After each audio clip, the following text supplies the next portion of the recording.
Zoomi's prayers out of Africa, the dominion of the moon. The drama which is the world was begun in Africa, so shall be the demise of the world. If ever there were magic in the world, it was in Africa. God has visited elsewhere, but here you live. Any others who have been there are forever changed. It is like nowhere on earth. It is the place of our beginnings, Eden of the Olduvai Gorge. But for the ancient flood, the bones of our ancestors could there be found. The continent is too large to describe. It is a veritable ocean of life, a separate planet, an almost infinite cosmos. It is barren, it is rich, it is high, it is low. It is life, also it is death. We say Africa to try to contain its multitudes of existences. Old and new kiss there everywhere. It is mystic, wild, a sweltering inferno. Hell it is, and paradise. We lived there all in more vividity, all amplified, all intensified. There is a constant proximity to death. Serpents, apes, lions, and hippopotami, riptides, torrential gorges, caverns, and broad, unending deserts. Murder. It has an essence of tragedy. People love harder there. Love is the way that life forgets it is terminal. Love is life's alibi in the face of death, a truth we may find useful when we stand before your judgment seat. The rhythms of its life are its own mourning, laughing, wailing, high life. One is not born there. Africa is born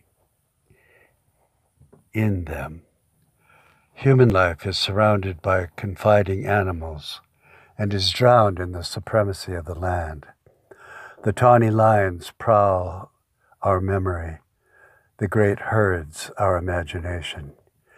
Yet it is the land which beats its constant drum. The heart of all the world lies there.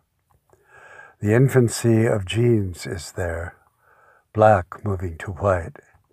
The infancy of language, the birth of dance. And in the magnificent darkness arise all myths. Time is not the same there.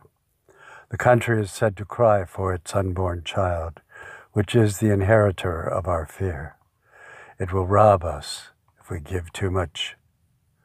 Choking down fear, we want to spill ourselves out into it. As it is here, we want to die. Of its four edges, the top edges toward civilization, the east toward all things exotic, the west toward open discovery, and to the south oblivion. Within are burial grounds for the lives of all species, all kinds. The heaviest possess the gravest memory, plodding toward their secret burial ground, unburdening their wrinkled gray bodies, and soar away, light spirits at the end. Its citizens were dragged in chains to the four corners of the wind. Here there is no illusion of control. All things fly to the wind, and violence here learned its name.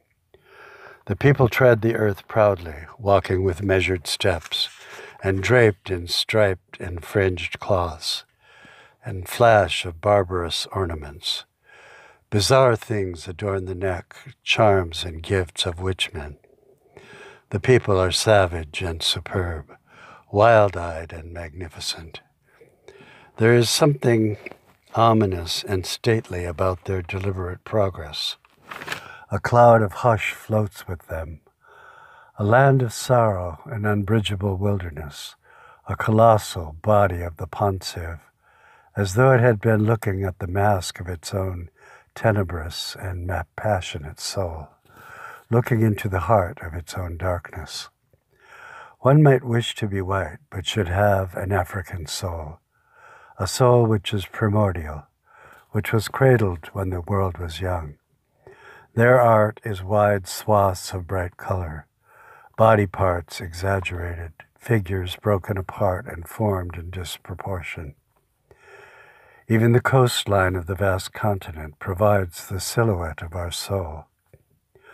Whence comes this darkness of Africa? All existence is birthed in the womb, a darkness, born to ignorance and to groping for life.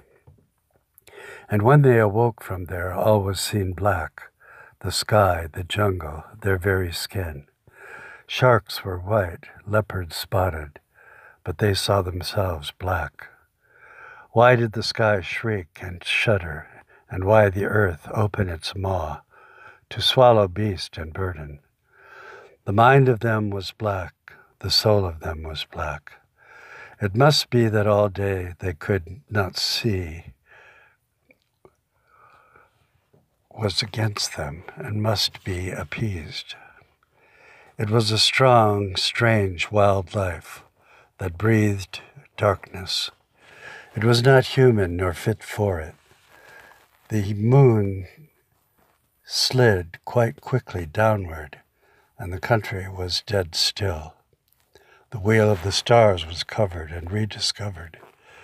There was the long upward thrust of the manifold grass stems, the vastness and terror of immense night, roused and stirred for a brief while by day, but which returns and will remain at last eternal, holding everything in its silence and its living gloom. When we leave Africa, as the plane lifts, we feel that more than leaving a continent, we are leaving a state of mind. Whatever awaits us at the other end of our journey will be of a different order of existence. Born there we're the core of love and hate. We can't hate the roots of a tree and not hate the tree. We can't hate Africa and not hate ourselves. You are not a country, Africa. You are a concept. You are not a concept, Africa. You are a glimpse of the unconquered infinite. The darkest thing about Africa has always been our ignorance of it. If we have been there, the drums of the land still beat in our heart, and perhaps that is enough. The dominion of the moon and of all its gods was seen feminine, who birthed all that was. Clearly the man was superior in physical prowess, and the woman of great psychological power, which had the dominion. Names were given to a multiplicity of deities, and with mystical myths, magic, and great mystery. From its cradle went children out upon all the earth. In Ur, the moon too held dominion. But Abraham was drawn out and given to us to be his seed, among whom Jesus, Messiah, from whom all darkness dissipates. Amen.